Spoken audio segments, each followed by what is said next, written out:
What if I told you you could be slowly dying in your sleep? I'm not talking about just aging and getting older. I'm talking about literally suffocating in your sleep. Sleep apnea is a condition of disordered breathing during sleep. You're literally suffocating in your sleep and you end up with snoring, during which you can stop breathing up to a minute. Sleep apnea is far more common than most people realize. Roughly 1 in 10 adults have sleep apnea, and in older populations, that number can reach 30 to 50%. And despite what most people think, sleep apnea isn't just a condition of being old or obese. Even lean, otherwise healthy people can have some episodes of sleep apnea, whether that be due to improper jawline development, airway anatomy issues, or just your sleeping posture. So in this video, I'm going to walk you through the potential signs that you have sleep apnea, how is it going to affect your longevity, and what to do to fix it. If someone told you that you snore while sleeping, then you might have sleep apnea. If you wake up tired and felt like you got hit with a club despite sleeping 7 to 8 hours, despite not having problems falling asleep or staying asleep, then you might have sleep apnea. If you wake up with a dry mouth and headaches, you might have sleep apnea. If you need to take a lot of naps despite sleeping 7 to 8 hours, you might have sleep apnea. If you have high blood pressure or cardiac problems while following an otherwise healthy lifestyle, you might have sleep apnea. If you experience severe brain fog and memory problems despite sleeping 7 to 8 hours and being otherwise healthy, you might have sleep apnea. These signs don't always mean that you have sleep apnea, but they can be signs of poor or insufficient sleep, which might be caused by sleep apnea, at least to a certain extent. If your body doesn't get enough oxygen during the night, it's not going to recover properly, it's not going to repair itself properly, and you will be aging faster as a result of that. It's seen that sleep apnea increases all the hallmarks of aging, such as inflammation, mitochondrial dysfunction, and telomere shortening. The higher inflammation and oxidative stress also lead to the development of chronic diseases that shorten your lifespan, such as hypertension, cardiovascular disease, dementia, and metabolic disease. People with sleep apnea have been seen to have shorter telomeres, especially in those over the age of 50. The more severe the apnea, the shorter the telomeres. Sleep apnea is also a risk factor for heart disease, Alzheimer's, and cancer. It's seen that the more severe sleep apnea the person has, the higher their estimated brain age is, meaning that people with sleep apnea age faster, at least their brain does, which increases their future risk of Alzheimer's and dementia. I think the idea is clear. You always need to be breathing through your nose, especially when you're sleeping. This minimizes the risk of apnea and snoring, and it helps your brain to get the oxygen it needs during sleep. If you don't do that and you end up breathing through the mouth, you're probably going to get more apneas, and it's going to slowly degenerate your health over time. It could even happen over the course of decades without you knowing about it.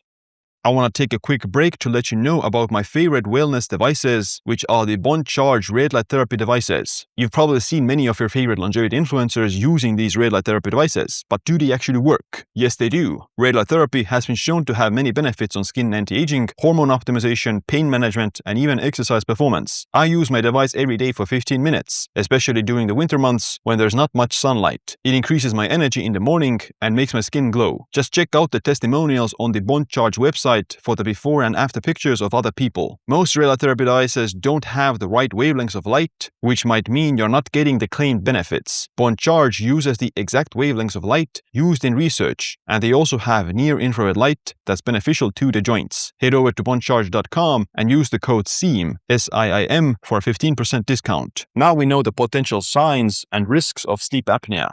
If you've experienced any of those symptoms, it might be worthwhile to get it tested. I've gotten 2 sleep apnea tests over the last 2 years, and the reason I did it, first of all, I just wanted to know that. I wanted to have a guarantee that I don't have sleep apnea. And second of all, although I'm not obese, I still have a relatively thicker neck due to strength training.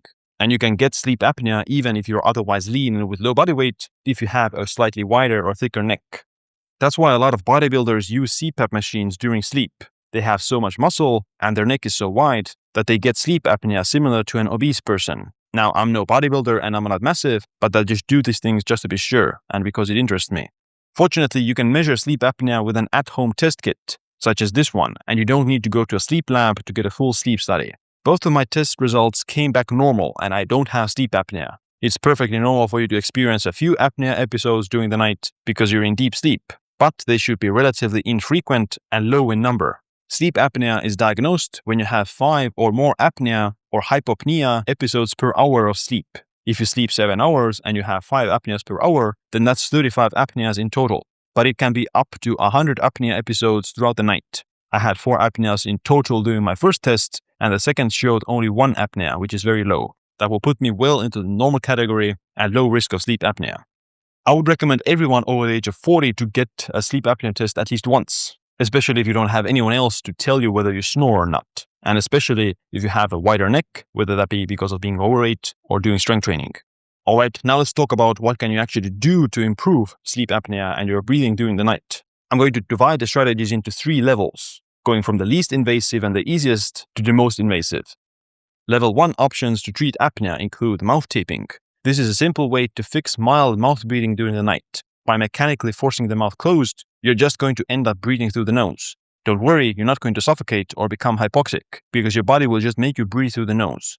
Second, nasal dilators. My friend Lee Evan also has these kind of nasal strips you put into your nose that dilate the nostrils. They basically open up your nostrils, making it easier for you to breathe.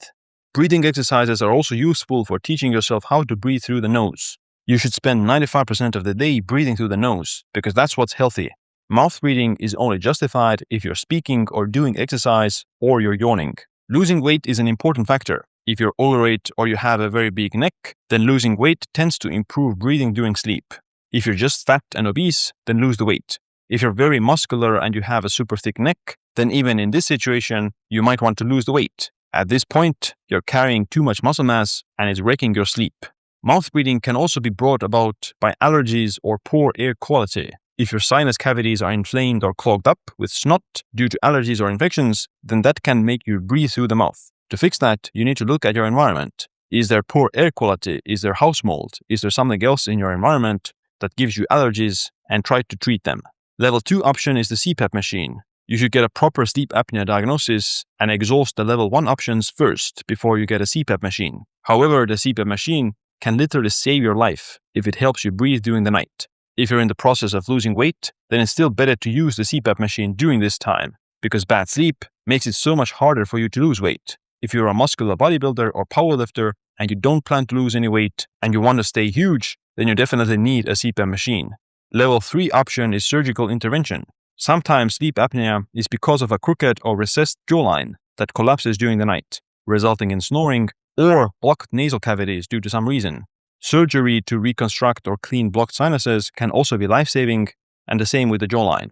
However, you still need to follow the level 1 options first. Fixing sleep apnea can be one of the best things that you do for your sleep. If you're optimizing your sleep, but you still feel tired despite sleeping 7 to 8 hours, then it's worthwhile to investigate whether or not you have sleep apnea. But it also might be that you're just not optimizing your sleep enough.